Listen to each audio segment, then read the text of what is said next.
Science has always amazed human beings and continues to do so even today. We are blessed with the power of thinking and questioning. The right use of this power has led to many remarkable discoveries. Thus, any prominent discovery in the field of science always has its roots in the inquisitiveness of human mind. Discovery of photosynthesis, being one of them, has also undergone various twists and turns in the understanding of its phenomena. It all started when people saw plants growing in the soil and wondered about how do plants grow. They believed that plants eat up the soil and then this soil is converted into plant tissues which helps them to grow. This was believed for almost 2000 years. Many ancient philosophers too have been reported to support this belief. People continued to believe it until early in 1600s, a Belgian scientist named Jan Baptist van Helmont performed an experiment and proved this belief to be wrong. Jan took up a plantlet weighing almost about 5 lbs and he fixed it in a soil which was accurately weighed about 200 lbs. He watered the plant for almost 5 long years and then weighed both plant and soil again. The grown up plant was now weighing 169 lbs, but to his surprise, the weight of the soil was almost unchanged. He thus concluded that it is not the soil, but it is the water that is helping plants to grow by getting converted into plant cells. Alas, with absence of Facebook, Twitter, Instagram in that time, it took almost 100 years to spread the word about Jan's experiment all over the world.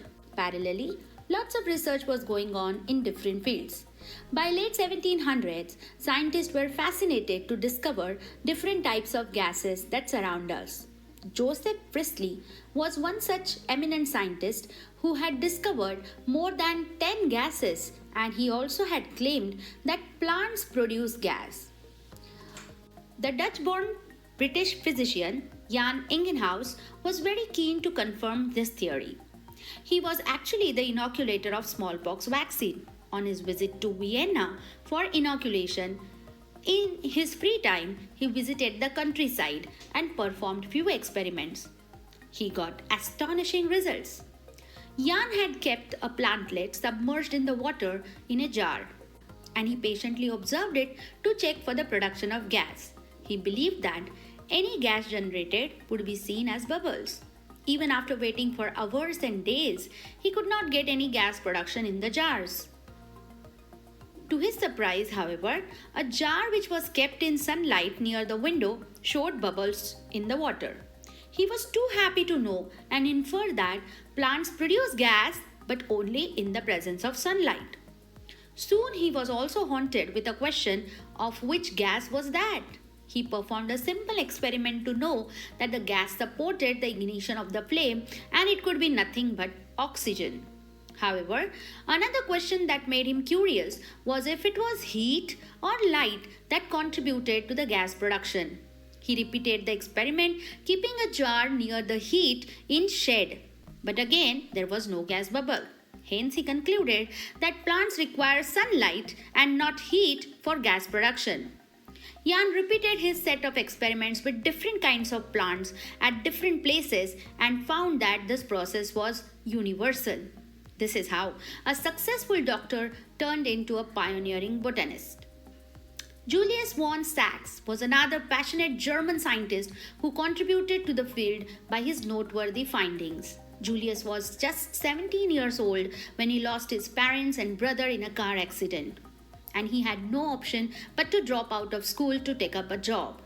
A friend of his father offered him a job at a laboratory in university.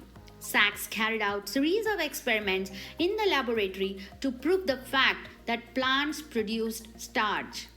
The blue-black color of the complex with iodine was not found in a leaf that was kept in dark for 12 hours. Sachs also performed an experiment giving two different conditions to the same leaf, that is, keeping half of the leaf devoid of sunlight, only to get the same results again and again. From all the above experiments, Sachs confirmed that the starch is being synthesized in the leaves of the plants. When you observed the plant cells under microscope, he could observe the tiny chloroplast which he thought to be the factories of starch production. Sachs also published a book called Textbook of Plant Physiology, which explained the role of gases, water, and light during photosynthesis.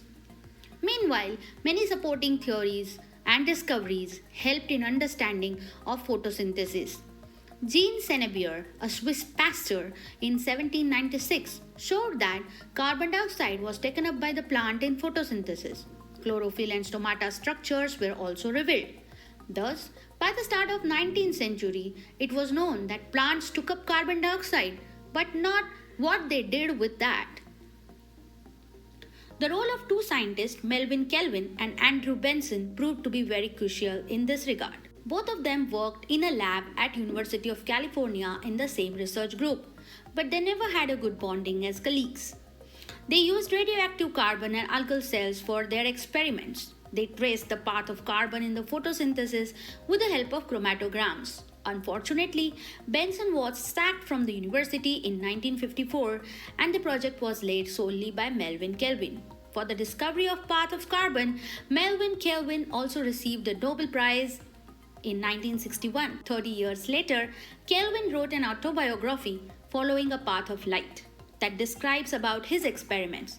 He did not mention about Benson or his contributions in the experiment, but scientists, knowing the role played by Benson, started calling it Kelvin-Benson cycle rather than just Kelvin cycle.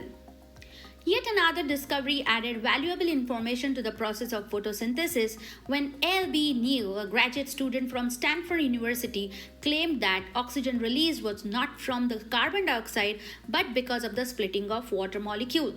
Samuel Rubin and Martin Kamen proved it in the year 1941 using isotopes. After all the above discoveries, human beings are now successful not only understanding the chemical reactions that take place in the photosynthesis, but also about the two phases like light reaction and dark reaction.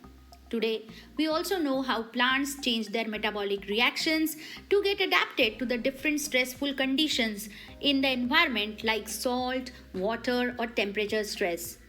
Many developed countries have set greenhouses that would help plants continue the process of photosynthesis even in absence of sunlight with the help of artificial light. We are now also helping plants do this process even without need of soil. Yes, it's called hydroponics. Yet, my friends, this is not the end. Many scientists from all over the world are now trying to generate oxygen in the laboratory using reactions of photosynthesis to get rid of problems of rising CO2 levels in the atmosphere. Definitely, one would get awestruck to know this story of photosynthesis and would be curious to know its future too. But no one can deny the fact that research is immortal and has a very long way to go.